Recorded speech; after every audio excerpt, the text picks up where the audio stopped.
All right, Terry, you want to say the blessing before we get started, please, sir?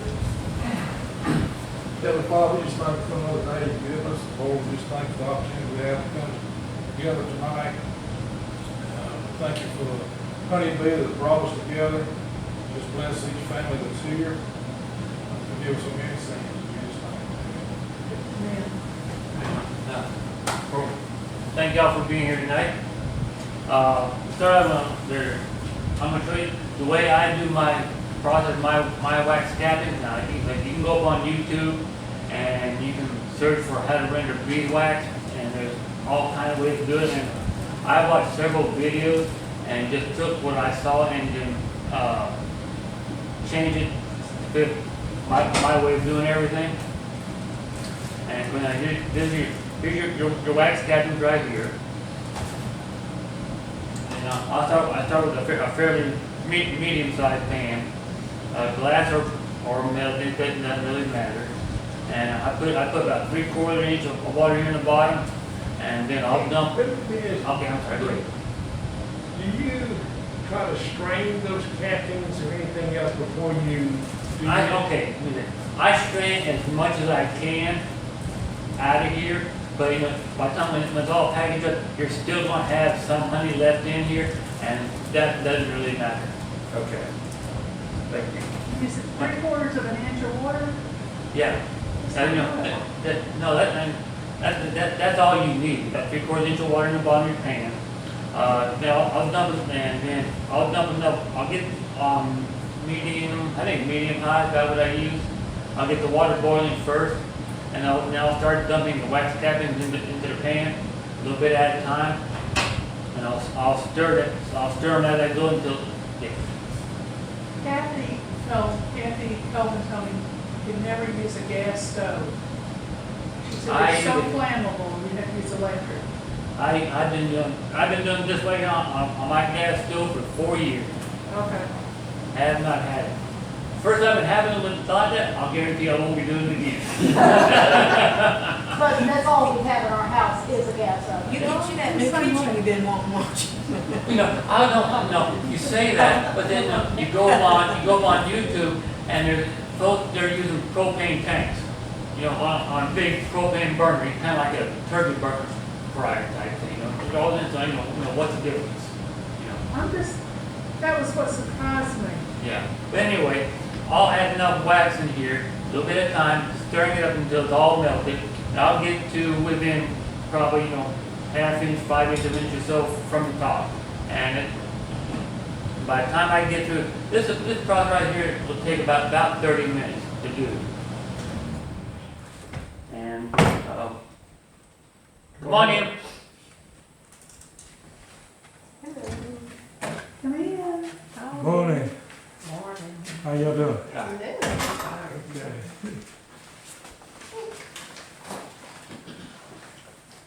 But anyway, I'll get this to within about half inch or so out of the top, and you have to watch it, because it will boil over, and I usually don't ever get it that way, but once it's all melted, I usually do mine in the evening after dinner time. That way I can let this cool completely overnight, and then the next day, excuse me. What you end up with is a wax cake that looks like this. Okay, That thick goes down to that. Yeah. A lot depends. Yeah. I mean, like I say, by the time you fill this pan up right here, up to about half inches, this is about what you're going to end up with. Oh. See that wax floats to the top. Yeah. The water's gonna still be Yeah. on The the bottom. wax is lighter than water, so it's all going to float to the top. So you're actually. And like that, there is still trash in here, as you can see. But most of it still be in the water. That trash was on the bottom. Right, and like I said, for most part, once it's completely cool and I take it out, I'll take the hive tool and I'll scrape off the excess. I mean, you can't get it all off of there, but I just scrape off the excess and throw that part away. And like I said, this takes me about 30 minutes now. Let's see, this year with our wax cappings, I think I made, 8? That's Sets? 6 or 7, you know, about the size right here. And now, then I'll put everything in my solar wax melter, and I'll explain this right here. Let me ask you a question. Yes. And then maybe this is just cappings. If you've got some wax where you clean some frames out, when you were just cleaning out, would you mix that with it, Yeah. or do that separate? I've done that too. Okay, so you would just go ahead and mix it in the same pot Yeah. when you're doing it? Mhm. You put the wire and all in there. Yeah. Got wire in there, Okay. just put everything. Yeah, I mean, I've had some, it's got like, it'll have sticks, rocks, whatever, and I try to get most of all that stuff out of it before I do it, but, you're gonna have trash in it regardless, what happens. Okay, and that, what's coming out of the frames doesn't, it's the same thing? Yeah? Right, yeah. Now this is my solar wax melter, now this is my second one, my second generation I did. My first one consisted of a 10 frame, 2 medium boxes, and my lid consisted of a 6 pane window sash. So I mean, I had it way up to right here, and it hung out way on the side like this. And it was just, in my opinion, I used it for like 4 years, and it was too big for the way I thought it ought to be. So each year I used it, I'd make notes as to, I need to change this, I don't like this, I don't like that. And what I came up with is I went down to an 8 frame box. And I was able to, then the bottom box consists of, it's just a 1x4, 8 frame. And then they don't make a aluminum foil roasting pan that will fit into a 10 frame box real well. But they make when they make one that'll fit an 8 frame box fairly well. And on this one, basically all you have to do is just bend these sides up a little bit, and it'll fit in there real nice.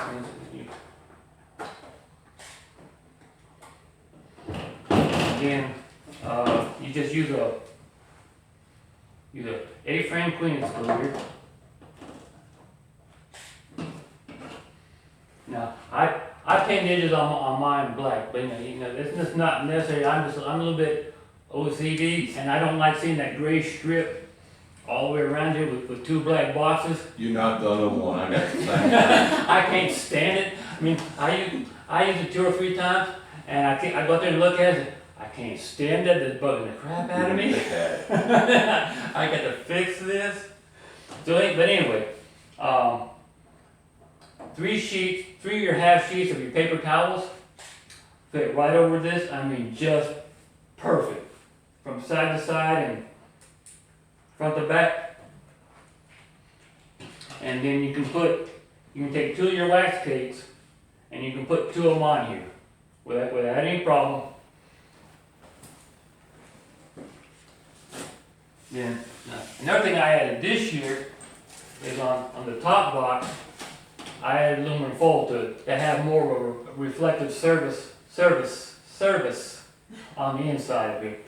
On a clear day, I've had the thing up to 195 degrees, easy. Now on days like today, it's probably about 180 without any problem.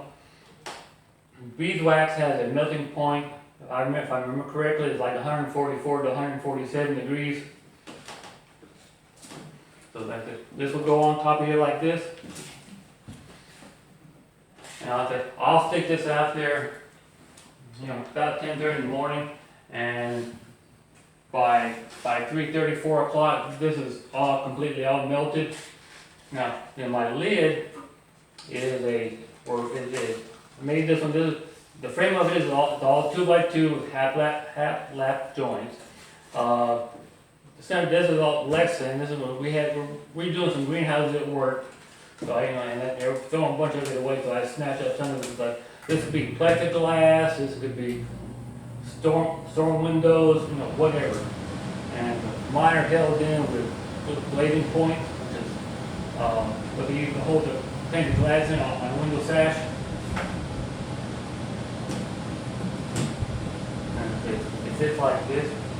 Now, after after about 3 or 4 hours, what you end up with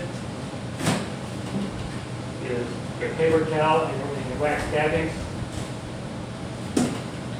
which then it's all melted, looking like this. And you do have to take your paper towel off your when it's fluid while it's still warm. So do a wear a pair of gloves or take a spatula or cutting knife or something to pull that off of it so you don't get yourself burnt trying to do it. If not, you're gonna have to use a heat gun in order to loosen up the wax. Yeah, or if you let it peel go, off. if you let it go completely, you end up having to use a heat gun and a cutting knife to get the paper towel off your cleaning fluid. And that right there makes good fire starter. I've been wanting to try that, I just don't know how to go about doing Cut it. it in strips. It was, just cut Kind of like it this right here. 3/4 inch strip or inch strip, whatever you want. And, yeah, that's a good fire starter. That wax will burn. I know there's been a lot of the videos that I did watch, a lot of them comment about doing the same thing. I just didn't know how you go about doing that. You can wad that up the ball, just use it like that. But anyway, so after your wax is all melted, what you end up with, what's down here in the bottom pan is, Take one out, take one out. do it without it breaking. You there? What you end up with is your wax looking like this. Wow.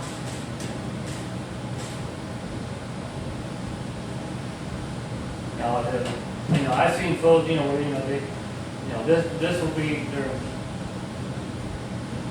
solar wax under, it'll be tilted one side, they'll have a filter down this end and all drip down into one pan, and then, it comes out, just perfectly smooth across the top. I ain't never seen one do that shit. I do this, when I do mine, I put, about a 1/4 inch of water in the bottom of that roasting pan, just enough to kind of cover it, and plus just a little bit more. That way, so when the wax won't stick to the pan. It also keeps it from combusting.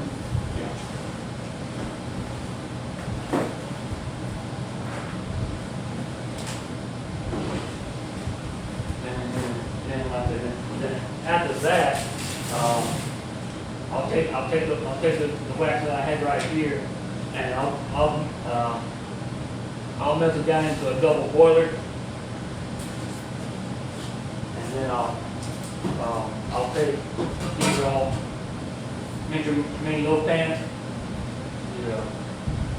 and then I'll take parchment paper. But for one, this is about all you need right here. And my first couple ones I did, I would just put this in here and then put the other tin on top of it. I think kind of mold it in there, but I found the paper would tear. So what I ended up doing, it worked out a whole lot better. With the water all up, kind of somewhat smooth it all out. Sum it up all over again.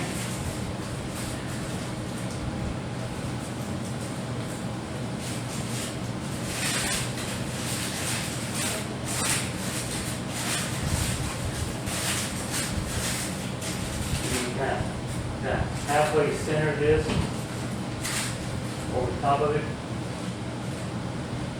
Take this and you would spread that down in slowly, and you would it'll mold itself. You have to do this carefully. We're trying not to pump your paper, but even just a minute pinhole, the wax is going to find it, and then it's going to get into your pan, and you're going to have a hard time getting that wax out. And you've done that. Yeah, you're right, I have done that. If you, I use that to bake bread with. And if you fold it, and think of butter, stick of butter, Yeah, if you fold it to the measurements of it, you can do it smooth. But you have to do minute measuring the first time till you get your measurements, and then you fold down, and you fold around, and fold around here, and fold around here, and then put it in. But that's another option. right, yeah. The first couple of ones that I made a couple of years ago, I just took the paper, just put it right down in there, and then put another tin on top of it, and push it down in there, and you could hear it tear. But, well, you know, I'm gonna try to crumble all of it, see what happens. It just works out real well, and then by the time it cools, the paper comes off of here real easy, unless you got little crevices, and it's a little hard to come off of. This is pretty well clean. It's got just a little bit of trash on the bottom of it, but it's still pretty well clean. One thing I did forget to mention that on the pan that you do use, it needs to be a dedicated for your wax. Don't ever try to take one. If you're using this one for cooking your soup, chili, what have you, don't turn around and use it for wax. You know, your bowl, you need a pan, you need to be a dedicated pan for it. Same thing on the double boiler, when you get ready to get it put in that mold there, it's to have one that's dedicated just for that, for the same reason. You don't want to do the wax and then try to do chocolate, then it wouldn't taste right. Any questions? How do you strain clean the wax, the original cast? How do you do that? You said you strained it. Okay, okay. He didn't save any of the wax cappings yeah. from ours, so what you do is basically when straining it. When you're getting all your caps off and they're going into your uncapping tray, Right. okay, then it's pretty well filtered to all your cap. I got a larger uncapping tray, and I'll let it sit there for 3 or 4 days with all my wax cappings in there, and I'll go in there in the afternoon and turn it. And this year I got an extra 3.5 gallons of honey just on my wax capping. Just I keep on turning it, and then those wax cappings I'll back down it up. Well, I don't have a wax test and all that. I just used to do it the old way, stretch it in a little thing and, put it in my excluder, in my extractor. But, can you put it like in, like a filter for paint?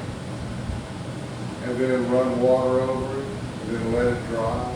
No. Why? Terry, help me out here. I know what you're trying to get at, but I don't know how to answer it. Yeah, what we used was, grease filters. Right, Now, you can use coffee filters too. right, But another,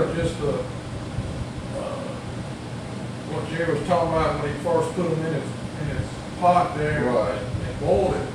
Another thing you can do is take a pair of pantyhose, Right, yeah. put them cappings in a pantyhose and put it down in that water. And, it'll filter out most of that junk that you see on the Right. bottom. Because that wax is gonna go out the pantyhose. Or cheesecloth. either. Cheesecloth, Yeah. another one. I mean, there's several, just like you said to start with, you can get on YouTube and just find, there's all kind of ways. yeah, I know, and I've learned not to trust a damn thing with YouTube. Well, you gotta be careful. I like to talk to people that's actually Yeah. done Oh, yeah, it. you gotta be When careful. I did my wax capping, the first couple of videos I did watch, you know, the first one I did watch said, take all your wax cappings, put them in a 5-gallon bucket of water, Yeah. and wash them all clean to get all that honey out of there. Right, Well, and then you got to put them on a paper towel, the newspaper, like on a paper like this, and you got to let them dry for 3 or 4 days. right. Well, you know, to me, it's pointless. You know, Set water's gonna separate that wax and that honey out of it anyway. Right. When it, Well, what I wanna do basically is to just go ahead and clean it. And, then somebody else is going to take it and they're going to use it for, encaustic painting. And, so they'll clean the wax and do whatever they have to, because they have to really get it to a real pure form. Well, yeah, So all I that's wanna it. This do is, really is clean it. where's the big one when you first took it out?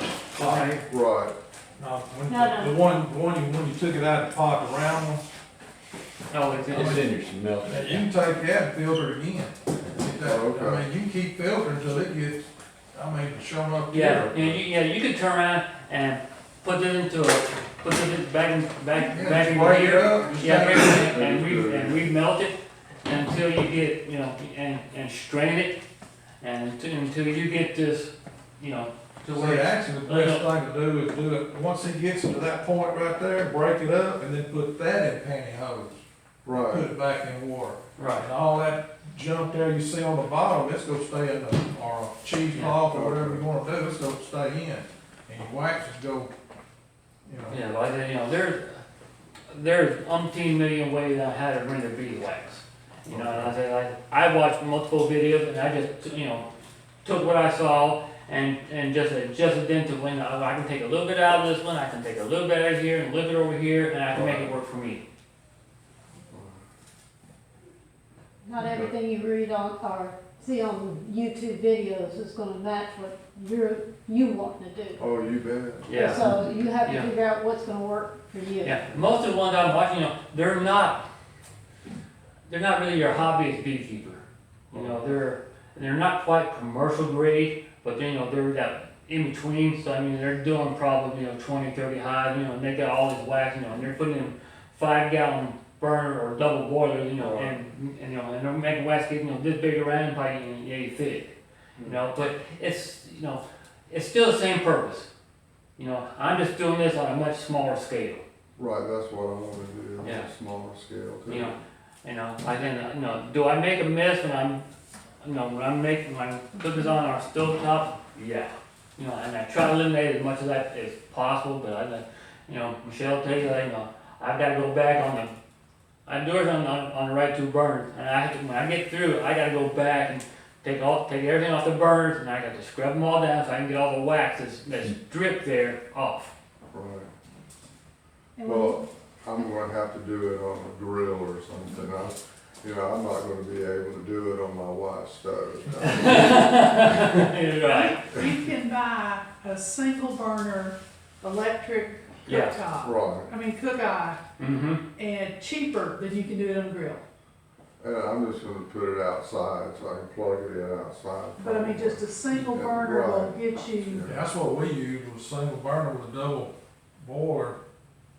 And then we would, what would they pour it in a 4-cup measuring cup? Yeah, we just can't. And then I took paper towels and folded them up and used that as a filter. I've accumulated a lot of cat wax over the years, and wasn't able to do anything with it, but now I can start doing something with it, and so I was glad that you did the program. Things like that. Some kind of grip on it. 3 or 4 years ago, I got rid of a lot of my wax that I had like this and sold it off. And I've got, what do we weigh, about almost 10 pounds of wax that looks like this right here. Plus I've got that, and then I've got another, 6 or 7. yeah, six or seven more blocks of wax that look like this. And we use ours to wax down our plastic foundation. And it comes pre-waxed, but not enough on there, so we'll take it and we'll go outside on my workbench, put down some wax paper, and take this and we'll rub down that plastic foundation heavily with it. And you don't soften it up? No.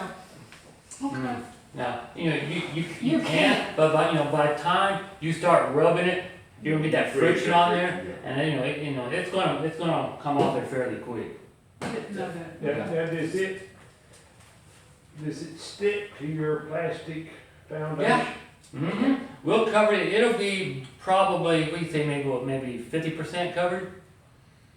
There's nothing there, we're using all black foundation, or pretty well much all black. So like, so you can see where you haven't covered and where you haven't covered, or where you haven't had enough. And it'll be, we lay it on there fairly thick. And be to go in there and clean that up.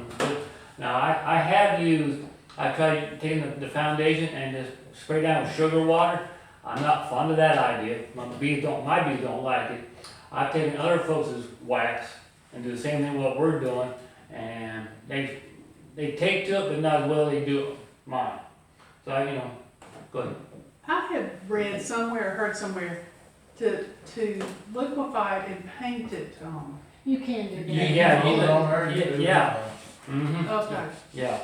I watched a couple videos of that one too. Where guy over in Louisiana, I forget his name. He's got a big old wax melter, and he'll take his plastic foundation and literally grab hold of a corner with a pair of tongs and just dip it right in there and pull it right back out. And then he'll set it off to the side. Let it, by the time you pull that, it's already cool. But yeah, you just take them out, dip it, drop it over here, grab it down and do the same thing. When you start getting low on wax, you can just dump some more wax into it.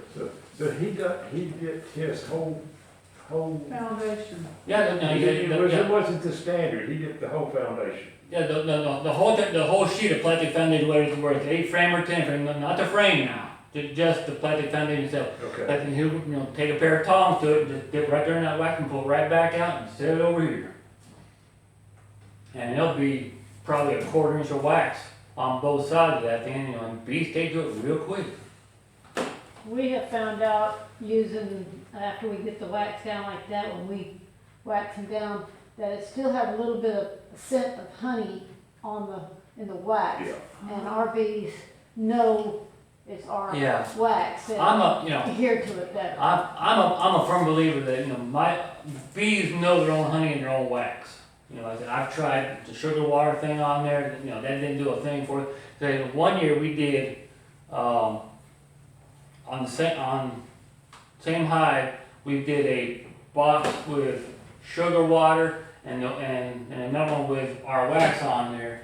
And the one that had the wax on it, they within like 7 or 8 days they had it drawn out just that quick.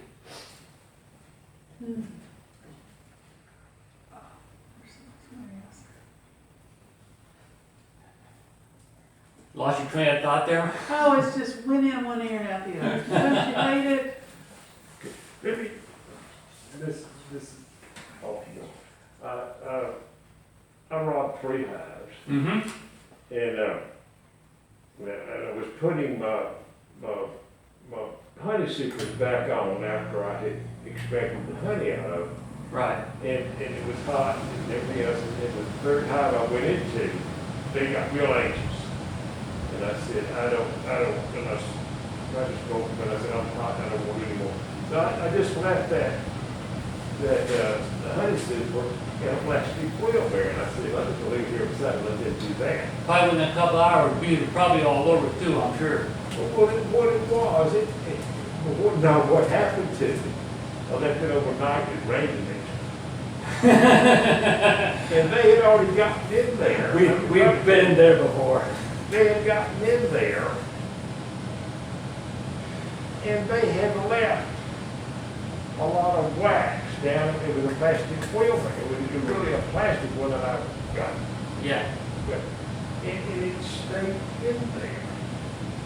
Yeah, I said, let me they're leave that out going, there for a minute. the bees are going through your frame and they're cleaning it all up, and there's going to be little bits of pieces of wax that are going to fall out, and then I'll take off probably 2 or 3 boxes, one or 2 boxes off each of my hive after I pull honey.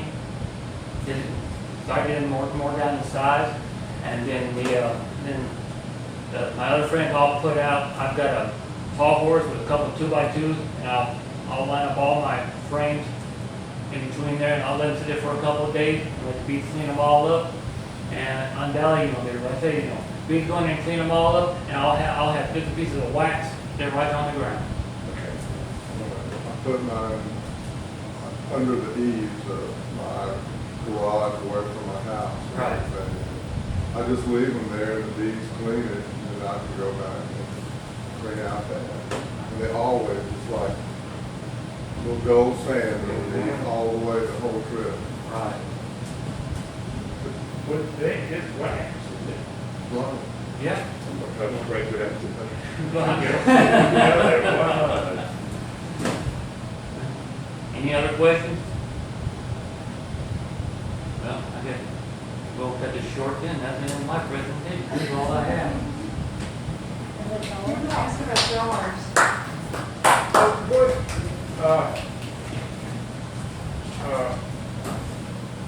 There's been some discussion about jars and getting jars, and I don't sell them, I use it myself to get friends and neighbors and family. And this past year, I couldn't find the lids and stuff, and I bought the plastic ones. And my honey was good, and I had less, they haven't crystallized at all. I've got some of them left over from last year that haven't been crystallized at all. Did sealing those plastic lids, was that a factor at all? Or was it? I've got, the last couple years, now we put all of ours in one of our bedroom closets or our spare bedroom. And but it's dark and cool in there. And within 2 or 3 months, they're all starting to crystallize. In fact, the one that we just got through pouring back July 4th, we poured out 13 quarts just for me and Michelle, just for the year. And they're already starting to crystallize. So, they were nice and clear when I poured them. Now they're starting to get cloudy. But is that with the plastic lids or the regular? No, that's just regular metal lid. He's asking about plastic lids. Oh, no. I mean, I've always used metal, and the first time I used plastic, and there's some other factors that we don't realize. Right, like whatever they're harvesting. Because one time we had clover everywhere, we've never seen clover like that. And that stuff didn't crystallize for about 4 years. It's real light yellow honey. It's beautiful stuff. But, if they harvest something that's got the heavy, sugar, your content, They'll crystallize real quick. Oh, A lot of yeah. stuff a lot of crystallizes. stuff But crystallizes. that's raw honey. Exactly. If you buy it from a grocery store, that's what never. Because it's got corn syrup. Exactly. That's what stabilizes it. Pasteurized and all that, to where Yeah. pure raw honey, it's going to crystallize. Unless it's Tupelo honey, if it don't crystallize, then it's probably got corn syrup on it. But I've got people in front. Maybe this. But what? I've got people crazy. People on top. You'll take a slow cooker, put your bottles in there, you can do plastic, because I do my plastics the same way. If they start getting cloudy like you was talking about, get you a slow cooker, and put your bottles in there, how many you gonna put in there, and fill it up with water about that far from the top of your bottle. Turn it on high. Mm-hmm. And 2 hours, within 2 hours, it's gonna turn back. Yeah. It won't melt your plastic. I do mine all the time. Yeah, we do our same like what Harry did. By the time I get around like this, we finished up our last jar of honey from last year. I think it was like March or April, and it was solid sugar. I mean, you put a fork in it, and that fork just goes. It's doing bing. It just goes straight. It wouldn't go nowhere. But I did like what Harry did. I took out the crock pot, put it in there, fill it up with water, turn it on high, take the lid off. And then, I think that was, leave my lids on. do you really? I done my lids, the first time I done it, I took them off thinking the same thing you're probably fixing to say. Yeah. And I thought, well, I'm gonna try with lids on. And I did. Really? I've Huh. cracked him. I'll have to try that. Because you've got that's- expansion, and he's also doing plastic. Well, I've done that now. I've had, we sell the 1 pound bottle also. And I've had to take some of those and do them the same way, throw once you put the cap on there, they're already sealed, so you can't take that seal off of there. But, and I've done like occasionally, put them in the crock pot, put 3 or 4 in there, where it fits in there, 3 or 4 hours, they're done. But Kathy, or the books you read too, say you keep the honey, what is it, over 110? Or boiling. You use the medicinal value. I don't think you No, I don't, you yeah. can't, you're not supposed to heat your, if I remember correctly, I think it was 105, 110, somewhere around there. Then once you get past that point, you start degrading your honey for all the good stuff that's in here. You start killing it. So your crock pot ain't gonna get that hot. Right, yeah. Okay. But you mentioned something about how it crystallized so hard. I had a hive collapse about 5 years ago. And so I said, okay, let me break it down. So I was breaking it down, I looked at the bottom brew box, and it was full of honey. No brood cells or anything. Those were in the top one, but all that was honey. Nothing had touched it. They just left. There was no beetles, no worms, no nothing. Right. So I said, okay, well, let me get this, and see what it does. So I harvested that. And first of all, it was hard to extract, but I extracted about, 2 cases of blue stuff, in pipes. Well, it didn't take long before it crystallized. When it crystallized, it turned the color of butter. Now, I can take that honey now, after 5 years, I still don't know what to do with it, but I have heated it up and turned it back to liquid, and it turns a dark amber color. And it's some of the best honey I believe I've ever had. And, it's funny because it's solid.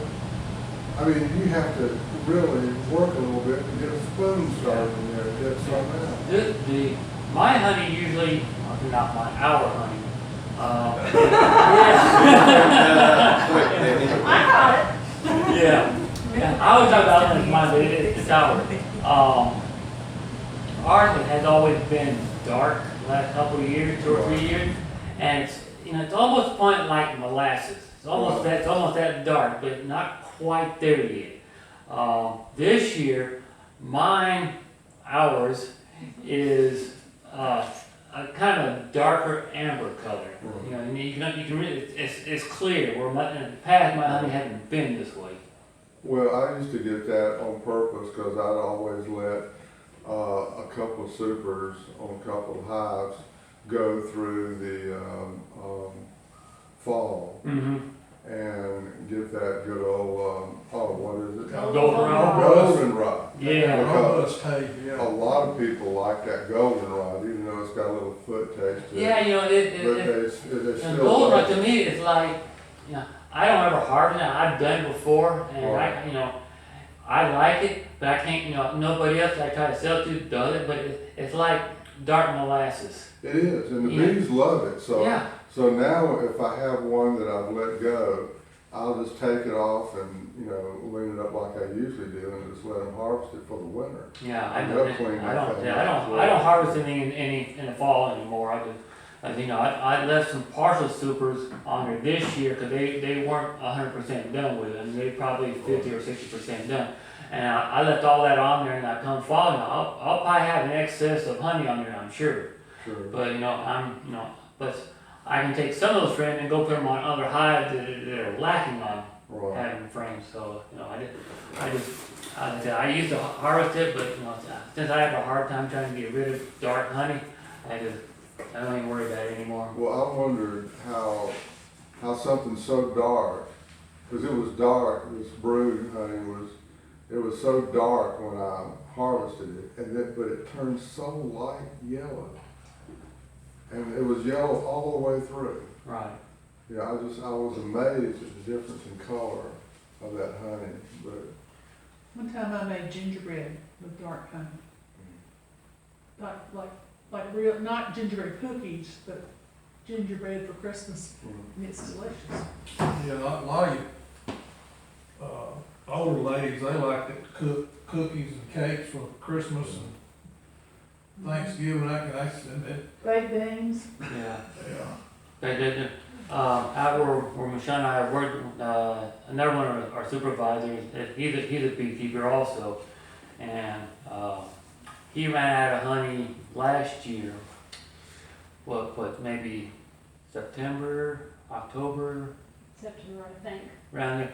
But anyway, I ended up selling him 2 5-gallon buckets of honey, and it's like everything, you know, he was selling it to older ladies that were making bread and cookies with it, you know, in their area, And he's from Auburn. you know. I've got to save some for the Christmas season. I just put some back and say that I'm not gonna sell this to Christmas. Right. Because that's when people really use it. I haven't tried baking bread and cookies with now I do make some snacks for myself, but what I've done with a lot of our honey in the past is I make blueberry apple butter with honey and strawberry honey butter. And now this year I tried making, and it worked out really well, I made peach honey butter. That was really good. Sounds good. Trust me, the daughter-in-law we like real well. We sent one home with her, and she was calling back when she got back to Northwest Alabama. They said, "Can I get some more of that peach honey butter?" So we better wait about Jerry will send me more to her. We got sent a picture of an empty quart.